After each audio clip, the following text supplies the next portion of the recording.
बिस्मिल्लाहिर्रहमानिर्रहीम इय्याका नअबुदु व इय्याका नस्तईन। मेरे पाकिस्तानियों, मैं इस वक्त इस्लामाबाद की अदालत जा रहा हूँ। बदकिस्मती से एक्सीडेंट हुआ, मैं थोड़ा लेट हो गया हूँ। मैं आप सबको बताना चाहता हूँ कि इन्होंने पूरा प्लान बनाया हुआ है मुझे अरेस्ट करने का, और इससे साबित हो जाती है इनकी बदनीयती। मैं इस्लामाबाद की अदालत में पहले भी जा रहा था। इन्होंने जो मेरे घर के ऊपर हमला किया, वो ये मकसद नहीं था कि मुझे इस्लामाबाद की अदालत में पेश करना।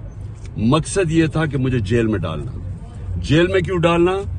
क्योंकि लंदन प्लान का हिस्सा है कि मुझे जेल में डालो। ये नवाज शरीफ की, ये उसकी डिमांड है कि इमरान खान को जेल में डालो और इलेक्शन में वो हिस्सा ना ले सके, और ये फिर वही करने जा रहे हैं। अभी मुझे पता है कि मुझे अरेस्ट कर रहे हैं। मैं सिर्फ बताना चाहता हूं कि मैं रूल ऑफ लॉ में मानता हूं, कानून में मानता हूं। पता होते हुए मैं जा रहा हूं, लेकिन मैं कौम को बताना चाहता हूं कि ये बेनकाब हो गए हैं। ये जो लोग ऊपर बैठाए हुए हैं, जो चोर और डाकू और जिन्होंने बैठाए हैं, ये बेनकाब हो गए हैं कि इनकी नीयत क्या है।